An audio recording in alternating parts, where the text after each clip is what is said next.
Can eating more actually be the answer to your weight management goals? Today I'm going to talk about 6 instances when I actually recommend to eat more to reach your health and weight goals. Who am I? My name is Dr. Lindsay Ogle, and I'm a board-certified family medicine and obesity medicine physician, and I am the founder of Missouri Metabolic Health, where I do just this. I help patients reach and maintain their best weight to help manage and prevent chronic medical conditions. So let's get right to it. The first reason why I would recommend eating more is if somebody has what's called night eating syndrome. What happens with this condition is often these people skip breakfast or eat a light lunch, eat very little during the day, and then they become very hungry by the end of the day and overeat, or not necessarily overeat, they're just catching up on the calories that their body has been deprived of earlier in the day. And so a really great and non-medication way to help manage this is to actually eat breakfast in the morning. And studies have shown that people who eat breakfast on a regular basis help keep their weight off that they've lost long term. And particularly, I am recommending a high protein breakfast. So ideally, a breakfast that has at least 20, ideally 30 grams of protein in it.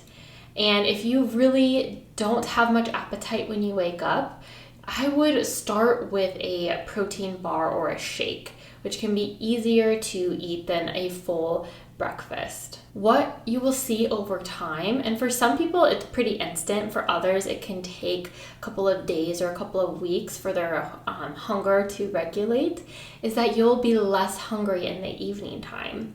And therefore, overall, your calorie intake is more balanced, which will help with your metabolic health. Especially because at the end of the day, we are tired, we are stressed, we're worn out from everything that we did earlier that day, and we are not making the most health conscious decisions at that time. But first thing in the morning, you have all of that energy and willpower to follow through on your healthy breakfast that you decided previously. So it's a great place to get good nutrition into your body to fuel yourself for the rest of the day. Similarly, I recommend eating breakfast when you have had a binge the night before.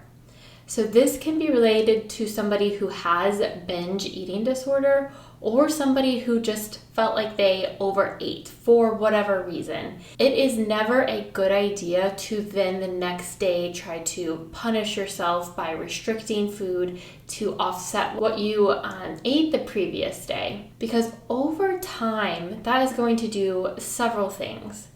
One, it is going to erode your relationship with yourself. If you are constantly punishing yourself, you are not going to have a positive relationship with yourself. You're not going to want to take good care of yourself and make good decisions for yourself. We are all going to overeat at some point. That is a normal part of being a human. What gets us in an unhealthy cycle is when we overeat and then restrict the next day. So my recommendation is to, if you overeat one day, the next day, go back to your normal routine. Eat a breakfast that's typical for you, ideally something, again, that has protein in it, and that's going to give you good nutrition for the rest of the day. And that is going to help break that continuous cycle, because if you restrict in the morning, you're going to be hungry later in the day, and then it will continue the binge and restrict cycle. Number 3, I recommend eating protein and or fiber before carbohydrates. So if you know that there is a certain meal that you are looking forward to, or you're going to go out to dinner at a restaurant where there is a carbohydrate rich dish like a pasta or a baked potato or something of that nature, I actually recommend that you add to that meal by eating protein or fiber first. And that can look like a lot of different things. That can look like a salad. It can look like a cheese and meat platter before, some veggies with a dip. Eat that before the carbohydrate-rich meal, and the reason that I recommend that is twofold.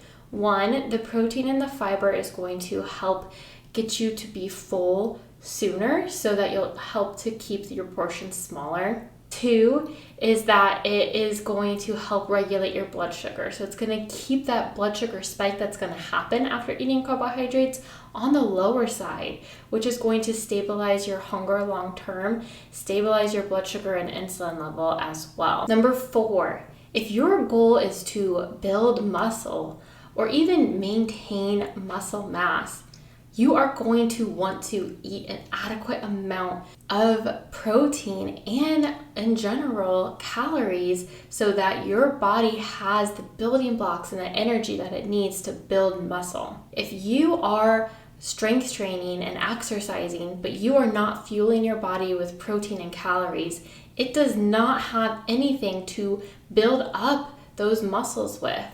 And so you are really stressing your body if you're not fueling it adequately.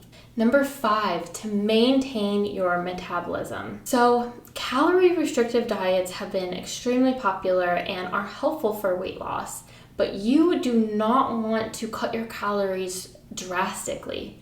If you go from 3,000 calories to 2,000 calories and keep that reduction over time, that is going to stress your body out. It's going to think that it is starving because it is. It is going to long-term lower your metabolism. What I recommend is reducing your calories by around 200, 300 to maintain your metabolism long-term. And again, you want to feed your body. Our goal is never to starve ourselves.